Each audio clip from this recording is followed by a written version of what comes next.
Bonjour à tous, on est une nouvelle fois réunis pour un enseignement, cette fois sur la doctrine du Père et du Fils, c'est-à-dire est-ce que Jésus est le Fils, est-ce qu'il est le Père? Il y a beaucoup de personnes qui se posent la question, et on va voir, on va beaucoup voyager dans les Écritures, dans beaucoup de livres de la Bible, et on va voir tout ça. Donc je souhaite la bienvenue à tous les frères et sœurs en Christ, mais aussi, si jamais ils passent par là, à des musulmans, à des juifs, à des bouddhistes, enfin à tout le monde quoi. On n'est pas discriminant, on est assez ouvert. Donc voilà, c'est pour tout le monde.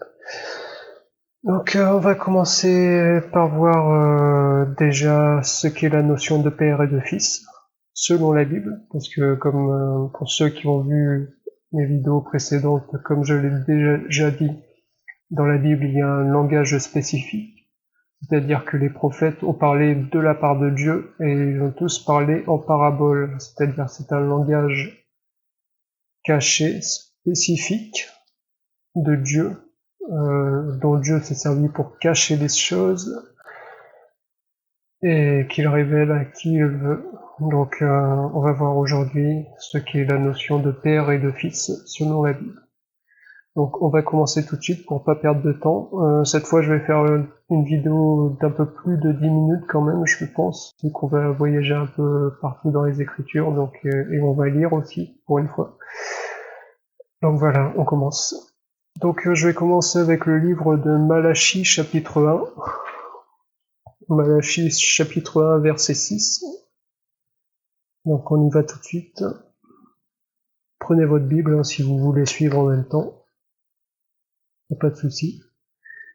Donc voilà, Malachie chapitre 1 verset 6. Qui nous dit, c'est l'Éternel qui parle, un fils honore son père et un serviteur son maître. Si je suis père, où est l'honneur qui me revient? Si je suis maître, où est la crainte qui m'est due? Donc là, l'Éternel nous dit qu'un fils honore son père et un serviteur son maître. Et l'Éternel lui-même dit qu'il est père et qu'il est maître. D'accord? Et on voit qu'un fils honore son père, un serviteur son maître. C'est-à-dire qu'il compare le fils au serviteur et le père au maître. Et lui, il dit qu'il est le père et le maître. D'accord? Jusque-là, vous me suivez? Or, on peut voir en Jean chapitre 13 que Jésus dit à ses disciples, « Vous m'appelez maître et seigneur, et vous avez raison, car je le suis. » Donc là, Jésus dit qu'il est le maître, d'accord? Mais il dit autre part, en Matthieu 20, que malgré tout, il n'est pas venu pour être servi, mais pour servir et donner sa vie en rançon. C'est-à-dire que lui qui est le maître, il s'est fait serviteur. Donc si on en suit ce que dit Malachie chapitre 1, dans le langage de Dieu, qui compare le père au maître et le serviteur au fils, on peut dire que Jésus dit qu'il est le maître, mais qu'il est venu en tant que serviteur. Donc Jésus dit qu'il est le père, mais qu'il est venu en tant que fils. D'accord? Donc vous allez voir en Deutéronome 18 aussi que l'Éternel, enfin c'est Moïse qui annonce de la part de l'Éternel que Dieu leur suscitera un prophète comme lui du milieu de leurs frères, d'accord? Or on peut voir que Moïse est décrit comme serviteur, parce qu'il est dit en Nombre chapitre 11, chapitre 12, on va le lire tout de suite.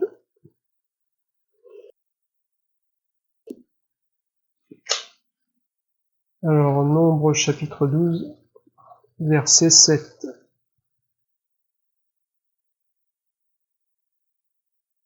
Voilà, je vais remonter un peu plus haut. Lorsqu'il y aura parmi vous un prophète, c'est dans une vision que moi, l'Éternel, je me révélerai à lui, c'est dans un rêve que je lui parlerai. Ce n'est pas le cas avec mon serviteur Moïse, il est fidèle dans toute ma maison. D'accord, donc ici, en Nombre chapitre 12, on voit que Moïse et fidèle dans la maison de Dieu, mais en tant que serviteur.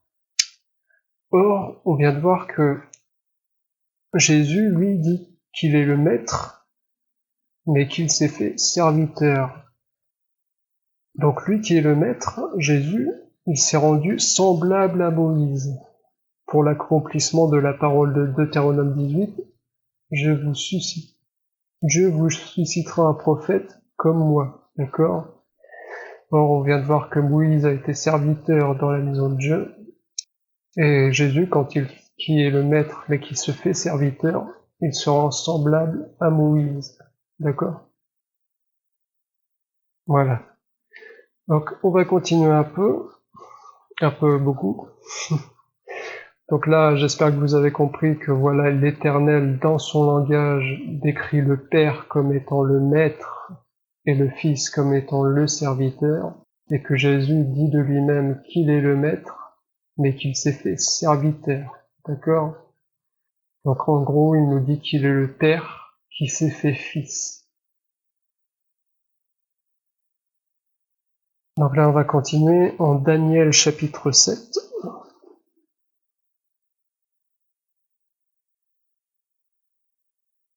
Daniel chapitre 7.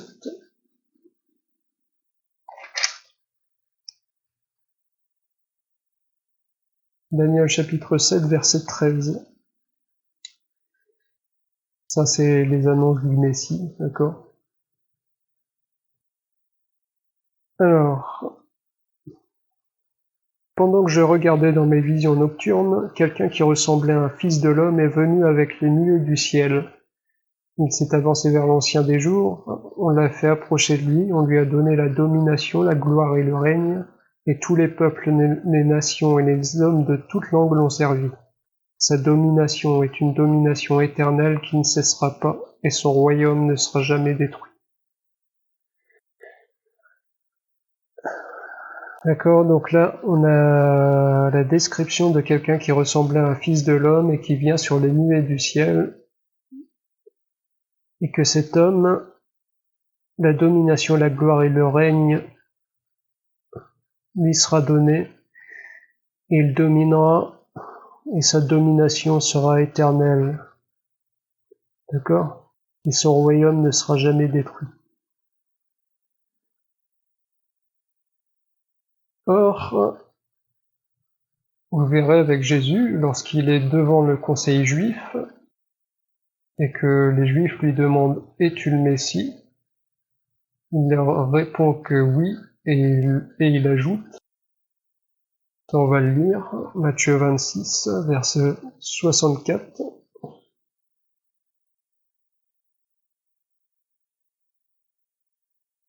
Matthieu 26, verset 64. Je suis pas trop loin, hop, on y est. On y est bientôt.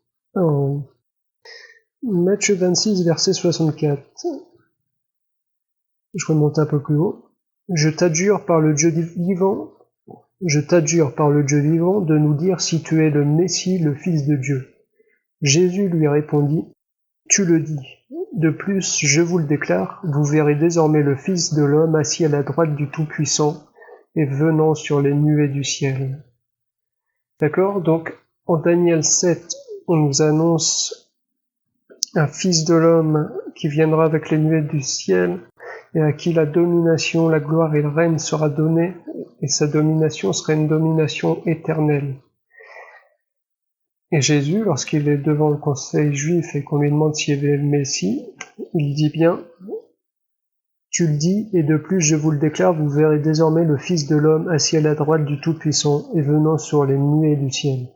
Donc le Fils de l'homme dont il est question en Daniel 7, qui est prophétisé en Daniel 7, à qui la domination, la gloire et le règne est donnée, et dont la domination sera éternelle, c'est Jésus, vu que Jésus-Christ lui-même se décrit comme étant le Fils de l'homme qui viendra sur les nuées du ciel. D'accord?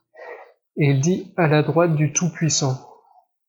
Ok, ce qui peut causer du trouble chez certaines personnes, mais comme je vous ai dit, le langage de la Bible, c'est le langage des paraboles, Dieu a son propre langage, donc pour traduire ce langage, il se traduit par les Écritures. Donc on va voir ce que veut dire à la droite du Tout-Puissant, où est située la droite selon Dieu et non pas selon les hommes. Donc là on va aller en Psaume 74. Psaume 74, verset 11. On y va. Alors, Psaume 74, verset 11. Je remonte un peu plus haut, au verset 10. Jusqu'à quand, ô Dieu, l'adversaire va-t-il proférer ses insultes et l'ennemi mépriser sans cesse ton nom? Pourquoi retires-tu ta main droite? Sors-la de ton sein, détruis l'adversaire. Donc là, on voit que David dit, pourquoi retires-tu ta main droite? Sors-la de ton sein. C'est-à-dire que la droite, selon la Bible, est située dans le sein. Ok? Dans le sein de Dieu. La main droite de Dieu est située dans le sein de Dieu. Donc ça veut dire que quand Jésus nous dit « Et vous verrez le Fils de l'homme venir à la droite de la puissance de Dieu sur les nuées du ciel », il dit en langage clair « Vous verrez le Fils de l'homme venir au sein de la puissance de Dieu sur les nuées du ciel. » D'accord? Dans sa puissance. Le Fils de l'homme venir dans sa puissance. Donc, on va continuer. On peut voir en Daniel 7 qu'il est dit que la domination, la gloire et le règne sera donné à ce Fils de l'homme. Or, qu'est-ce que dit l'Éternel en Ésaïe 48? Ésaïe 48, 11. On va le voir tout de suite.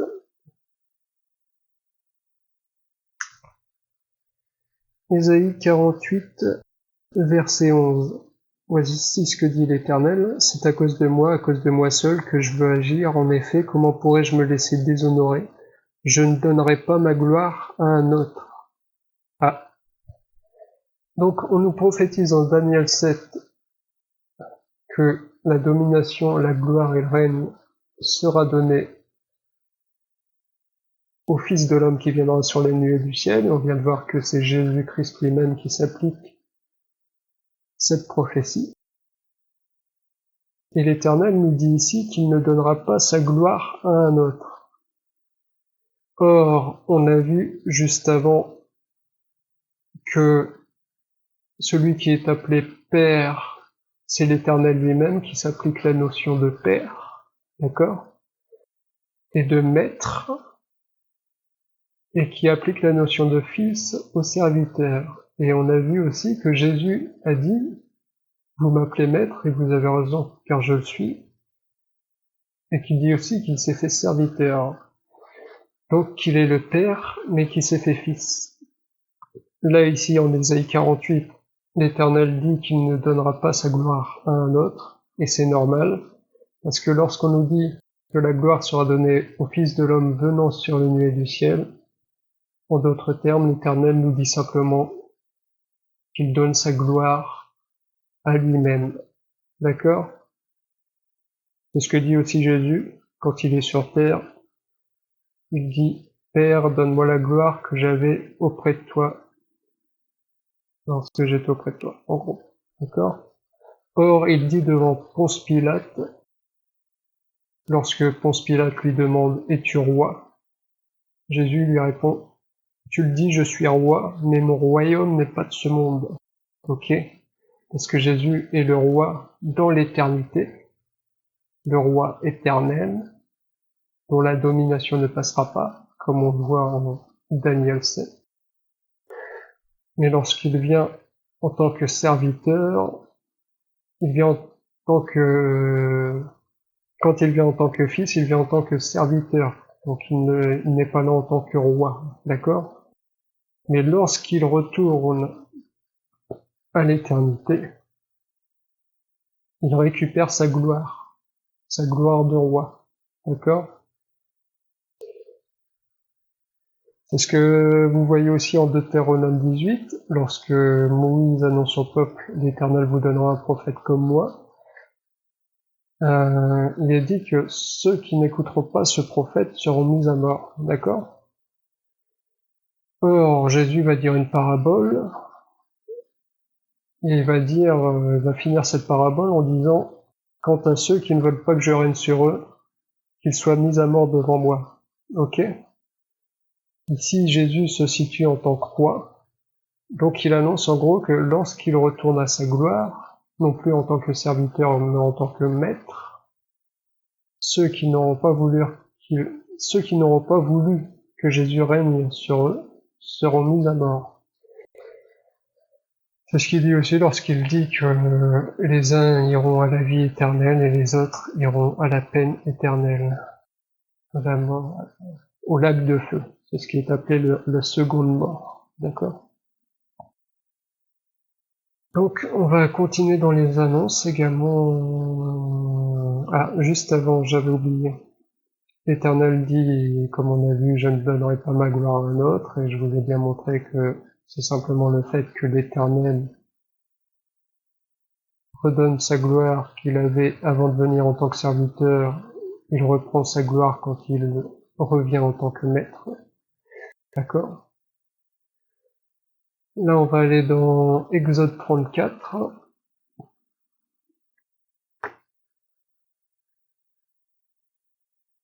Exode 34.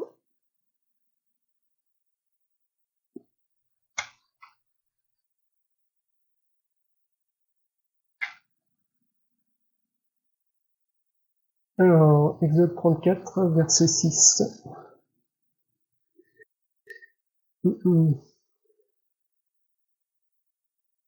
Là, pour rappeler où est situé l'épisode, c'est-à-dire que il y a l'Éternel qui dit à Moïse qu'il passera devant Moïse et qu'il proclamera le nom de l'Éternel. D'accord? On va lire ça. Donc, Exode 34, verset 6, l'Éternel passa devant lui, devant Moïse, et s'écria, l'Éternel est un Dieu de grâce et de compassion, lent à la colère, riche en bonté et en vérité. Il garde son amour jusqu'à 1000 générations, il pardonne la faute, la révolte et le péché, mais il ne traite pas le coupable en innocent, il punit la faute des pères sur les enfants et les petits-enfants jusqu'à la 3e et la 4e génération. D'accord? Donc là, on voit dans ce passage que l'Éternel passe devant Moïse et que l'Éternel rend gloire à l'Éternel. Est-ce qu'ils sont deux dieux ou un seul? Non, un seul Dieu. Et vous savez pourquoi Dieu a fait la création? Parce que avant la création, Dieu se rend gloire à lui-même. Mais une fois que Dieu a fait la création, c'est que pour la création, rendre gloire à Dieu. C'est-à-dire qu'avant la création, il est simplement l'Éternel qui se rend gloire à lui-même. Mais quand il commence à créer, il devient Dieu, l'Éternel Dieu, okay? Parce qu'il a créé. Et il crée afin que sa création lui rende gloire. Et c'est... Voilà. Donc on voit ici que l'Éternel se rend gloire à lui-même. Il parle de lui d'une manière distancée, on va dire. D'accord? Vous avez la même chose... Vous avez la même chose en Ésaïe 45. On va voir... Non, pas en Ésaïe 45, pardon, en Psaume 45. On va voir ça tout de suite. C'est Psaume 45, 8. Psaume 45, verset 8.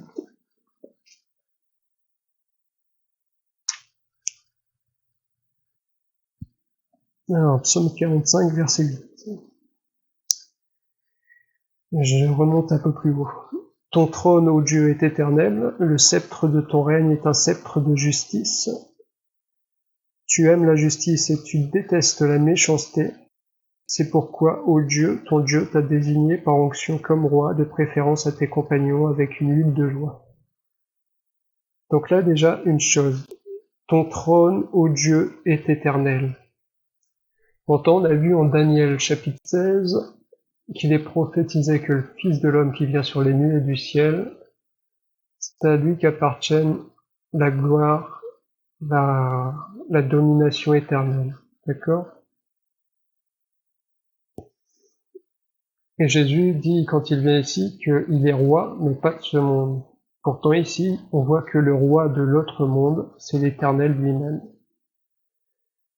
Il n'y a pas de contradiction, vu que Jésus est l'Éternel, venu lui-même en tant que serviteur, mais qui récupère sa royauté une fois qu'il a fini son service. D'accord?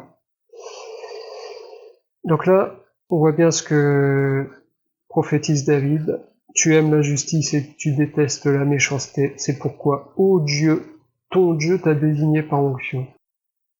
Ô Dieu, ton Dieu t'a désigné par onction. Ah, donc Dieu révère Dieu? Oui, c'est ce qu'on vient de voir en Exode. En Exode 34, lorsque Dieu donne louange à Dieu.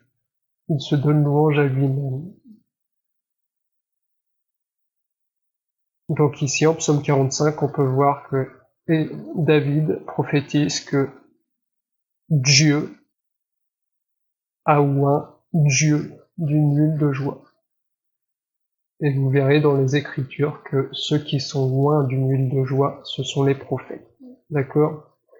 Donc, lorsque Jésus vient en tant que serviteur, en tant que prophète semblable à Moïse, il est le Dieu oint d'une huile de joie du psaume 45, prophétisé par David.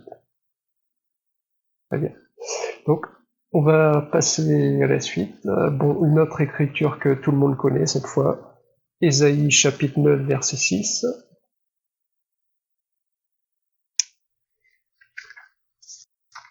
Ésaïe chapitre 9, verset 6.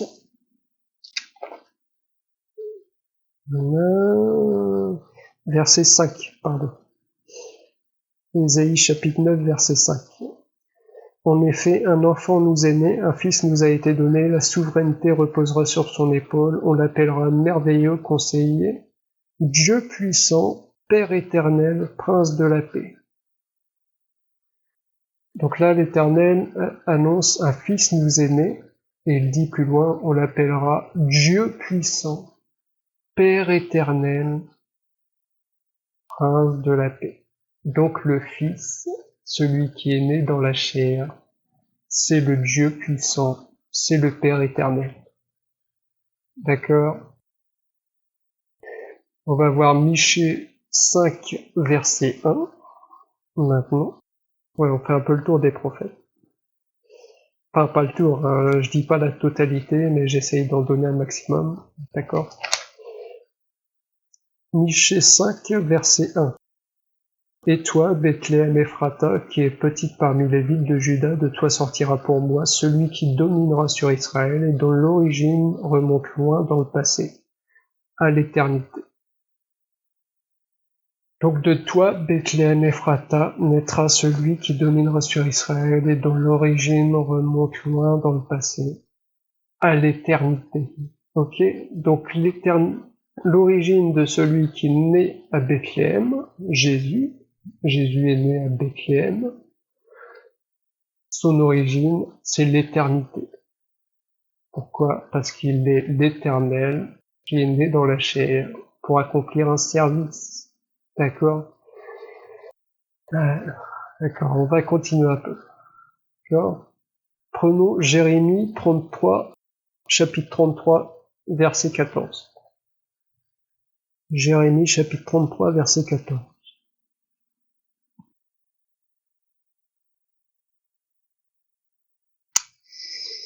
Alors, Jérémie chapitre 33, verset 14. Je lis au nom du Seigneur. Voici que les jours viennent, déclare l'Éternel, où j'accomplirai la bonne parole que j'ai prononcée à l'intention de la communauté d'Israël et de celle de Juda. Durant ces jours-là, à ce moment-là, je ferai pousser pour David un germe de justice. Il exercera le droit et la justice dans le pays. À cette époque-là, Juda sera sauvé et l'on habitera en sécurité à Jérusalem. Voici comment on l'appellera l'Éternel, notre justice. En effet, voici ce que dit l'Éternel, David ne manquera jamais d'un successeur pour siéger sur le trône de la communauté d'Israël. Les prêtres lévitiques non plus ne manqueront pas d'un successeur qui se tienne devant moi pour offrir des holocaustes, faire brûler les offrandes et présenter des sacrifices tous les jours. Donc là, on nous annonce, l'Éternel annonce qu'il va susciter un serviteur qu'il appelle le Germe et qui exercera la justice et le droit dans le pays. Et on l'appellera l'Éternel notre justice. Et il annonce que par ce serviteur, David ne manquera jamais d'un successeur, c'est-à-dire qui siège sur le trône, parce que c'est à la tribu de Juda qu'a été donnée la royauté. Et la royauté ne s'éloigne pas de la tribu de Juda, qui est une des 12 tribus d'Israël. La royauté appartient à la tribu de David, à la tribu de Juda, d'accord? Mais il annonce aussi que les prêtres lévitiques ne manqueront jamais d'un successeur.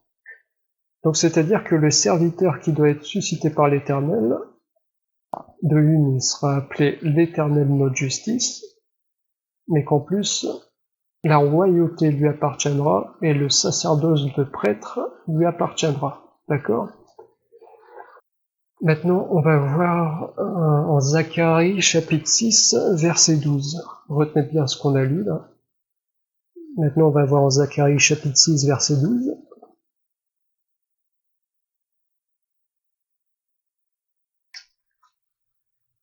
Zacharie chapitre 6, verset 12. Tu lui annonceras, voici ce que dit l'Éternel, le Maître de l'univers. Voici un homme dont le nom est Germe. C'est ce qu'on vient de voir en Jérémie 33. Voici un homme dont le nom est Germe. Il germera à sa place et construira le temple de l'Éternel. C'est lui qui construira le temple de l'Éternel. Il portera les insignes de la majesté. Il siégera sur son trône pour dominer et sera prêtre sur son trône, et une parfaite union régnera entre les deux fonctions. Donc, ce serviteur, celui que l'Éternel annonce, qui sera appelé l'Éternel notre justice, aura les insignes de la majesté et sera prêtre sur son trône. Donc il sera roi et prêtre, et la domination lui sera donnée. D'accord ? Et il y aura une parfaite union entre la fonction de roi et la fonction de prêtre. Or, je viens de vous dire que la royauté appartient à la tribu de Juda, qui est une des 12 tribus d'Israël, mais le sacerdoce de prêtre, lui, appartient à la tribu de Lévi. La tribu de Lévi, c'est la tribu dont sont issus le prêtre Aaron et son frère Moïse. D'accord ? Donc, il faut que ce serviteur qui est annoncé par l'Éternel soit à la fois roi et prêtre, c'est-à-dire qu'il soit à la fois de la tribu de Juda et de la tribu de Lévi. D'accord ? Or, vous pouvez voir dans la généalogie de Jésus-Christ que par Marie, on le voit au travers de la cousine de Marie, Élisabeth, parce que les tribus fonctionnent par famille. Donc on peut voir par Élisabeth, la cousine de Marie, en Luc chapitre 1 ou 2. Vous verrez qu'Élisabeth appartient à la tribu de Lévi. Donc Marie, la mère de Jésus, appartient également à la tribu de Lévi. D'accord ? Donc là, vous avez le sacerdoce de prêtre. D'accord ? Et vous verrez que Joseph, lui, le père adoptif, on va dire, de Jésus, appartient à la tribu de Juda. Donc là, vous avez la tribu à laquelle appartient la royauté. Donc en Jésus-Christ, vous avez l'appartenance par filiation aux deux tribus, à la tribu de Juda et à la tribu de Lévi. Donc il est bien le serviteur qui sera roi et prêtre sur son trône, le Fils de l'homme venant sur les nuées du ciel, qui dominera et dont la domination est éternelle. D'accord ? Et là, on a vu en Zacharie, chapitre 6, verset 12, qu'il est également dit de ce serviteur qu'il construira la maison de l'Éternel. Or, vous allez voir que lorsque David dit à l'Éternel qu'il veut construire une maison pour l'Éternel. On va voir ce que répond l'Éternel à David en 2 Samuel. Voilà, on y va tout de suite. 2 Samuel.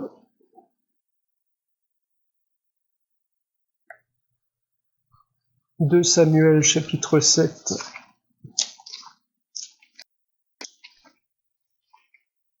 2 Samuel chapitre 7, verset 12.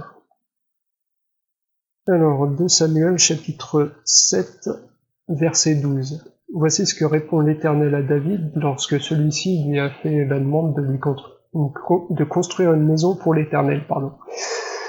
Donc l'Éternel répond à David, 2 Samuel chapitre 7, verset 12.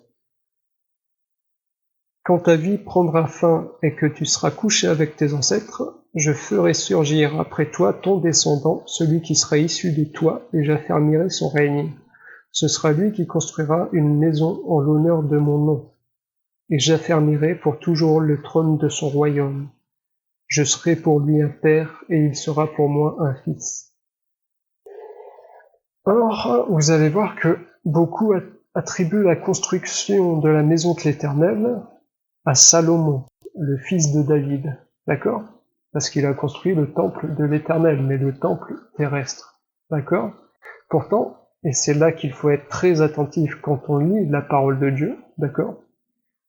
On va lire très attentivement, l'Éternel dit à David, « Quand ta vie prendra fin et que tu seras couché avec tes ancêtres, je ferai surgir après toi ton descendant qui construira une maison pour l'Éternel. »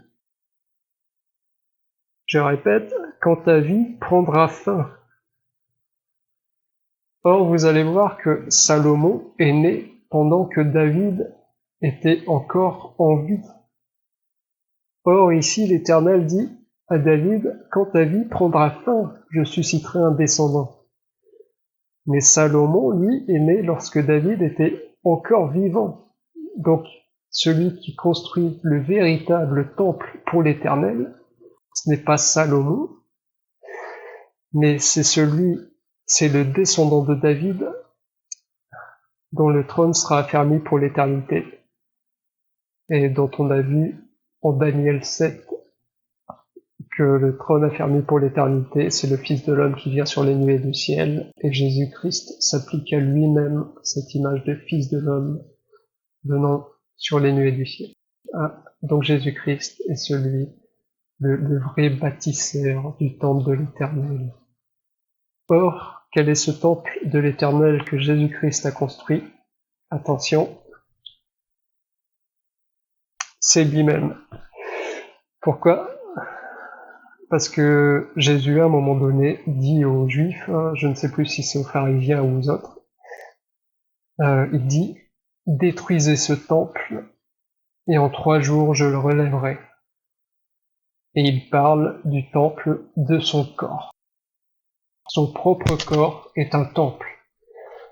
Or, si Jésus-Christ a construit le temple pour l'Éternel, le temple que Jésus-Christ a construit, c'est son propre corps. Et oui, corps qui a été détruit et ressuscité après 3 jours. Voilà.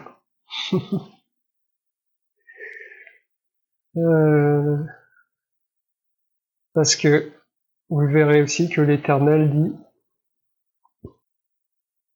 dit autre part,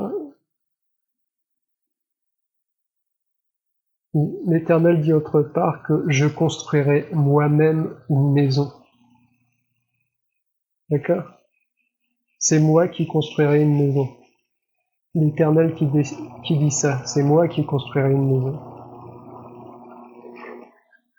Donc d'un côté, il nous dit, le serviteur que je susciterai, qui sera descendant de David, construira une maison pour moi, mais d'un autre côté, il dit, je construirai moi-même cette maison. Pourquoi?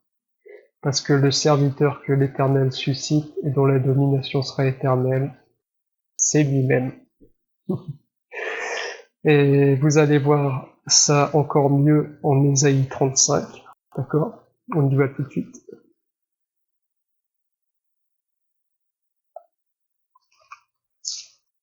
Ésaïe 35. Alors, Ésaïe 35, verset 3. Je lis au nom du Seigneur. Fortifiez les mains affaiblies et affermissez les genoux flageolants. Dites à ceux qui ont le cœur battant, fortifiez-vous, n'ayez pas peur, voici votre Dieu. Elle viendra la vengeance, la rémunération de Dieu, il viendra lui-même pour vous sauver. Alors les yeux des aveugles seront ouverts et les oreilles des sourds seront débouchées. Alors le boiteux sautera comme le cerf, et la langue du muet lancera des cris joyeux. Donc là, je répète, Ésaïe 35 nous dit que l'Éternel viendra lui-même pour vous sauver. Alors les yeux des aveugles seront ouverts et les oreilles des sourds seront débouchées. Alors le boiteux sautera comme le cerf. D'accord? Retenez ça. Maintenant, voici ce que dit Jésus-Christ. Lorsque Jean le Baptiste est en prison, et que Jean le Baptiste, qui est en prison et qui entend parler des miracles que fait Jésus, demande est-ce que c'est bien lui, c'est-à-dire est-ce que c'est bien Jésus qui fait les miracles. Jésus répond, attention, Matthieu 11, verset 4.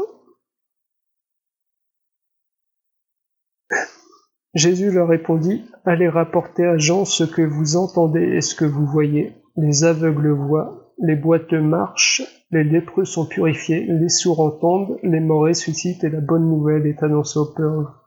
Heureux celui pour qui je ne représenterai pas un obstacle. Donc là, on vient de voir en Ésaïe 35 que l'Éternel annonce, qu'il est annoncé que l'Éternel viendra lui-même pour les sauver, et qu'alors les aveugles verront, que les sourds entendront, que le boiteux sautera comme le cerf. Et Jésus, pour répondre à Jean le Baptiste, lorsque celui-ci demande es-tu bien celui qui doit venir, il répond les aveugles voient, les boiteux sautent comme le cerf et les sourds entendent. Donc on voit en Ésaïe 35 que l'Éternel viendrait lui-même pour les sauver et qu'alors le boiteux marcherait, le sourd entendrait. Et là Jésus-Christ vient de dire allez rapporter à Jean le Baptiste, les boiteux marchent, les aveugles voient, et la bonne nouvelle est annoncée. Il est en train de dire que l'Éternel est venu lui-même pour sauver le peuple. D'accord. Et vous me direz comment a-t-il sauvé le peuple, pour ceux qui ne connaissent pas encore l'œuvre de la croix. Il y a un grand prêtre à l'époque où Jésus vient qui prophétise il vaut mieux qu'un seul homme meure pour que le peuple soit sauvé plutôt que tout le peuple périsse. Donc c'est par sa mort que Jésus sauve le peuple. Donc oui, la crucifixion est l'œuvre inhabituelle de Dieu qui est annoncée dans les prophètes et que personne ne croirait si on la racontait, comme le dit l'Éternel lui-même. Et l'œuvre par laquelle, la crucifixion est l'œuvre par laquelle l'Éternel a sauvé le peuple. Parce que comme il l'a décrété lui-même, la vie est dans le sang. Et Dieu est le seul à posséder la vie éternelle. Donc Dieu vient faire couler son sang. Vous me direz, le sang physique ne peut sauver personne. Oui, mais le sang est comparé aussi à la lumière. Ce qui est terrestre correspond à ce qui est spirituel, que ta volonté soit faite sur la terre comme au ciel. C'est-à-dire que ce qui est sur la terre n'est qu'une représentation de ce qui est au ciel. Il faut que Dieu se fasse serviteur et verse son sang sur la terre, verse la vie sur la terre, pour qu'au ciel, il verse aussi la vie. Et la vie correspond à la lumière. D'accord ?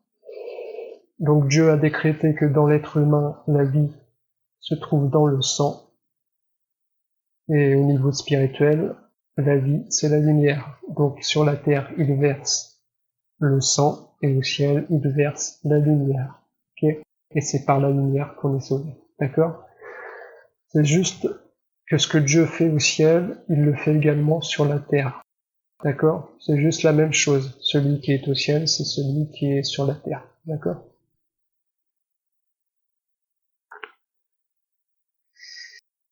Comme je le dis, que ta volonté soit faite sur la terre comme au ciel. Donc, ce qui est fait sur la terre est fait au ciel.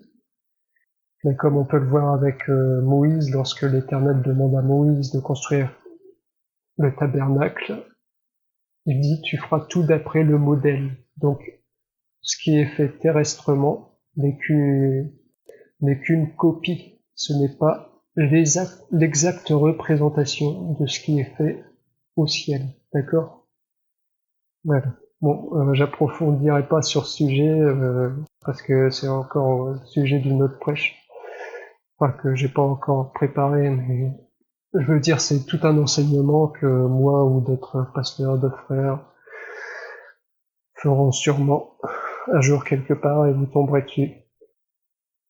Je prierai pour que ce soit le cas. Déjà, je prie pour que vous compreniez très bien ce que je dis, pour que vous puissiez l'assimiler, pour que ça puisse vous fortifier, que ça puisse vous convaincre, vous édifier.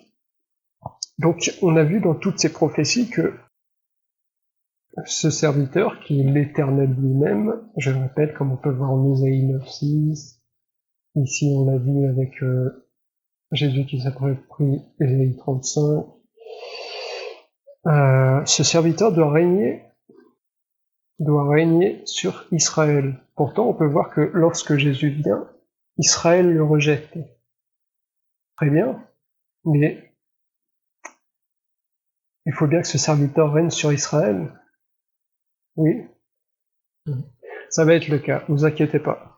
C'est ce que prophétise Zacharie chapitre 12, verset 10. On va y aller tout de suite. Alors, on y va.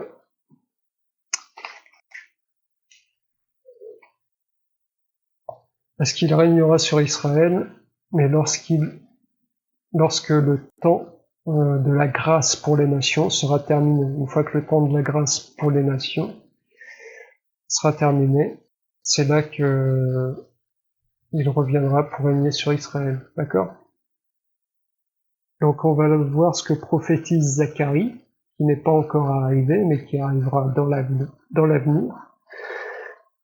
Voici donc ce que prophétise Zacharie à propos d'Israël et de l'Éternel. Zacharie chapitre 12, verset 10. Alors je déverserai sur la famille de David et sur les habitants de Jérusalem un esprit de grâce et de supplication, et ils tourneront les regards vers moi, celui qu'ils ont transpercé. Ils pleureront sur lui comme on pleure sur un fils unique.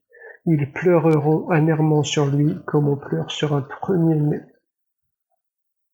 Donc là, l'Éternel dit, ils tourneront les regards vers moi, celui qu'ils ont transpercé. Ok? Et ils pleureront sur lui comme on pleure sur un fils unique. Donc là, l'Éternel dit, ils tourneront les regards vers moi, celui qu'ils ont transpercé, et ils pleureront sur lui comme sur un fils unique.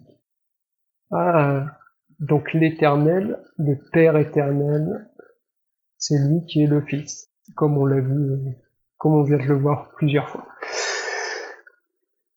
Et là, on voit bien que ils pleureront sur moi, celui qu'ils ont transpercé. Donc, l'Éternel a été transpercé. Et où l'Éternel a-t-il été transpercé? Lorsqu'il est venu pour sauver, par sa crucifixion, par son sang versé. Donc là, Zacharie nous prophétise que Israël tournera les regards vers l'Éternel, celui qu'ils ont transpercé, ils pleureront sur lui comme sur un fils unique. Et le fait de pleurer sur le sac et la cendre, on sait tous que c'est synonyme de rédemption, d'humiliation. Ok.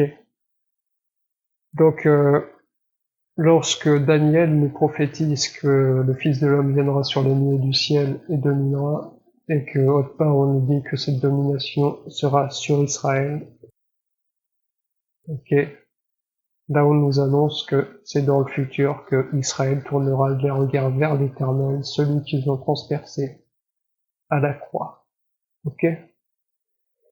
Donc le règne de Jésus sur Israël, ce n'est pas encore maintenant. Pour l'instant, Jésus règne sur les nations. C'est ce que vous pouvez voir aussi chez d'autres prophètes, parce que Dieu parle tantôt d'une manière, tantôt d'une autre. Vous allez voir que David, lorsqu'il est poursuivi par Saul et par Israël, il se réfugie chez les étrangers. Lorsqu'il est menacé de mort par Israël, il se réfugie chez les étrangers. Vous avez la même chose à plusieurs reprises chez beaucoup de prophètes. Bon, je ferai pas tout là parce que sinon la vidéo va être très longue. Mais tout ça pour dire que voilà, Dieu a annoncé tout ça de plusieurs manières, mais toujours pour dire la même chose. Qu'il y a un temps où voilà, il règne chez les étrangers, et il y a un temps où il régnera, il reviendra, il régnera sur Israël. D'accord? Pour l'instant, la grâce est ouverte à tout le monde. Donc, peu importe le pays, peu importe si vous êtes juif ou non, vous pouvez faire appel au nom de l'Éternel, qui a un seul nom. Et je vais répéter quel est ce nom. Jésus-Christ l'a dit lui-même. Vous les baptiserez au nom du Père, du Fils et du Saint-Esprit. Il dit ça à ses apôtres. Et vous remarquerez que quand il dit au nom du Père, du Fils et du Saint-Esprit, il n'y a pas de S au mot nom. Il n'y a pas de S. Donc il n'y a qu'un seul nom pour le Père, le Fils et le Saint-Esprit. Et on peut voir que les apôtres, en acte des apôtres, lorsqu'ils baptisent en un seul nom, au nom de Jésus-Christ. Ok? Parce qu'il est le Père, le Fils, le Saint-Esprit. Ce qui n'est pas une trinité, mais simplement des fonctions. C'est-à-dire que quand il prend la fonction de maître, il est là en tant que Père. Quand il prend la fonction de Fils, il est là en tant que serviteur. Quand il prend la fonction d'esprit, vous avez là, de toute façon, Dieu est esprit, donc vous avez là le Père et le Fils. Donc voilà. Donc est-ce que j'ai encore quelque chose à rajouter? Donc je pense maintenant que vous avez compris que Dieu parle de lui-même avec déférence, et il se rend gloire à lui-même, et lorsqu'il annonce le serviteur qui dominera pour l'éternité, il s'annonce lui-même. Comme on peut le voir, un enfant nous est né, un fils nous est donné, il sera appelé Dieu puissant, Père éternel, ou Dieu, ton Dieu t'a oint d'une ville de joie, etc., etc. Ah oui, et pour ceux qui ont encore des doutes, et qui doutent à cause du fameux passage où lorsque Jésus est sur terre, une voix se fait entendre du ciel, celui-ci est mon fils, je vous dirai, allez voir en Exode, lorsque Moïse est sur la montagne, l'Éternel Dieu descend sur la montagne pour parler face à face avec Moïse, d'accord? Et pendant que l'Éternel parle face à face avec Moïse, l'Éternel fait dans le même temps entendre sa voix du ciel pour le peuple qui est resté en bas. Donc à la fois l'Éternel est sur la montagne face à face avec Moïse, et en même temps l'Éternel fait entendre sa voix du haut du ciel. Ce n'est pas différent de Jésus qui est sur terre et en même temps fait entendre sa voix du haut du ciel. D'accord? Voilà. Bon, sur ce, je pense que c'est à peu près tout, vu que la vidéo va être super longue pour une fois. Donc je vais vous laisser là, et je vais vous dire à une prochaine fois. Dieu vous bénisse, et je prierai pour que Dieu vous ouvre la compréhension qu'il vous fortifie, que ces paroles puissent vous édifier, que ces paroles puissent vous convaincre, que ces paroles qui sont une puissance puissent vous délivrer de tout trouble, et que, voilà, que l'Éternel puisse vous guider, que l'Éternel puisse être là pour vous, et qu'il puisse pleinement ouvrir votre intelligence spirituelle et qu'il puisse faire sentir sa présence dans vos vies. Merci à tous pour déjà d'avoir regardé. C'est surtout pour le nom de l'Éternel qu'on est là, et c'est à lui qu'appartient toute la grâce. Et comme j'aime à le dire, moi j'ai qu'une portion de grâce, donc il y a d'autres personnes qui ont reçu une portion différente de grâce. On se complète tous, donc il y a des frères et sœurs qui pourront vous édifier, vous fortifier, aller plus en profondeur dans toutes ces choses. Voilà. Donc pour aujourd'hui c'est terminé, je vous remercie et à une prochaine fois. Salut!